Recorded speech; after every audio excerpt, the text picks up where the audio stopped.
ခုပြပတ်ချင်တယ်ဒီဘက်ရောက်နေရချိုးပါတယ်အားကြောင့်လဲဆိုတော့ကျွန်တော်တို့မှာပေးဆက်ရတာအများကြီးရှိရဗျာအဲ့ဒါတည်ရမှာပြောပြဘ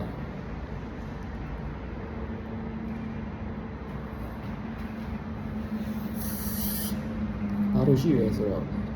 နံပါတ်1ချက်မိဘတွေနဲ့ဝေးရတယ်တကယ်ချင်းမိတ်ဆွေရမ်းချစ်တဲ့သူတွေနဲ့ဝေးရတယ်နံပါတ်2ချက်ရှိမှချက်တဲ့အကောင့်ပြောင်းနံပါတ်3ချက်ရမ်းချစ်တဲ့သူနဲ့ပြောပဲချိန်ကြအတွက်အကုန်လုံးကပျောက်သွားတာဒီပါရောက်တော့ဒီကပြည်ပါရောက်ကိုပြည်ပါရောက်ဘာဖြစ်သွား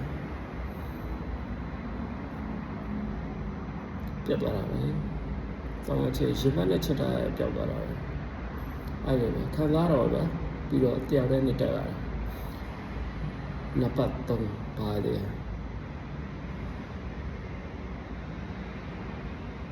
တည်ရနံပါတ်3အိမ်ရွမ်းနာနဲ့မိဘရွမ်းနာနဲ့တငယ်ချင်းမိတ်ဆွေရွမ်းနာနဲ့နံပါတ်3ကအဲ့ဒါမှတယောက်တည်းကိုထိချင်နေတယ်ဈာထဲမှာမဆင်မပြေရတာလည်းတစ်ခုပြည့်ရတာလည်းဘယ်သူအားကိုမှမသိဘူးအဲ့ဒါကိုပြဒီဘက်ရောက်ပြီးအရန်တော့ထမကြည့်နေထမင်းကတည်းကအများကြီး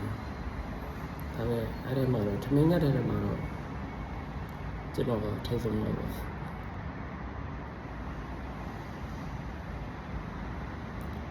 ါပေမဲ့ပဲချင်းကြည့်ကြည့်ပါအများကြီးတော့ပျော်နေတာဘောက်ရသေးအရာအားကိုခံစားနေရအောင်ဒီဘက်နဲ့ရဝေးရတကယ်ချစ်တဲ့သူတွေနဲ့တကယ်ချင်းတွေဝေးရတယ်ချစ်တဲ့သူတွေဝေးတယ်ချစ်တဲ့သူတွေတော့ပြီးသွားပြီပေါ့စကားရပြီးသွားပြီအဲ့လိုတော့သူတို့ထိုင်ခံစားနေမှာပါဘူးဒီအဲ့လိုတော့တရားတွေပြောင်းနေရတော့ဗျာစိတ်တမကြဘူးပဲ fighting ချင်းလုံးကောင်းဆိုတော့ကိုမြည်ရဲ့ချင်းလုံးကောင်းကိုရဲ့ညီကိုမွေးဖွားခဲ့တဲ့မြည်ရဲ့ချင်းလုံးကောင်းဆိုတော့ကျေးဇူးများတင်ပါတယ်